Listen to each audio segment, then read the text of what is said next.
इसलिए कि इस बिल्डिंग के अंदर जो तकारीर होती हैं, जो बातें होती हैं, आज हमारे वज़ीर-ए-आज़म ने बात की, बहुत अच्छे अंदाज से बात की है, अपना मौक़िफ़ बयान किया, अपने केस को बयान किया, लेकिन हकीकी मानों में असल लोग ये हैं, ये वो लोग हैं जो मैं समझता हूँ कि किसी बात का फैसला करते हैं। और इस वक्त कश्मीर में होने वाला फैसला जो है वो लोगों के अंदर, दिलों के अंदर मौजूद नहीं है, ये अब बाहर आ चुका है।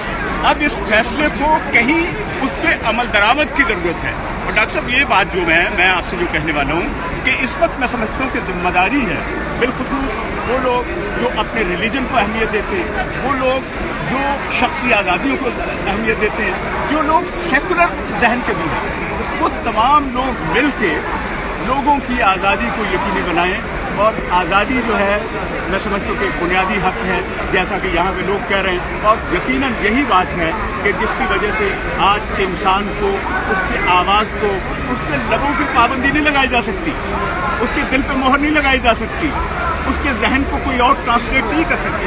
ये वो लोग हैं जो इस आज़ादी को इंश्योर करेंगे।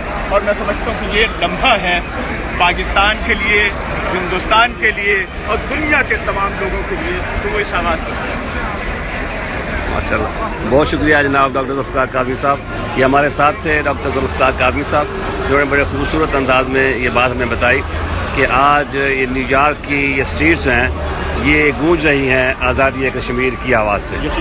आज न्यूयॉर्क के दरो दीवार से आवाज़ आ रही है कि कश्मीर आज़ाद होने को है।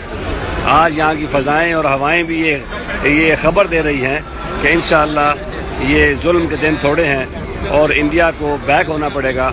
और हमारे जो कश्मीरी भाई हैं, तमाम आलम इंसानियत जो है वो बेदार हो रहा है और आलमी ज़मीर बेदार हो रहा है, जो हमें बता रहा है कि इंशाअल्लाह। और उनके सो कॉल्ड डेमोक्रेसी के लिए एक बहुत बड़ा सवाल। हाँ, और जो दावा है कि हम बहुत बड़ी इंडिया की जमहूरियत जो है, ये अब खुल के सामने आ गई है बात कि कर्फ्यू के साथ जमहूरियत नहीं चल सकती।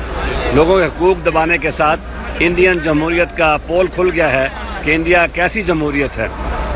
बहुत शुक्रिया।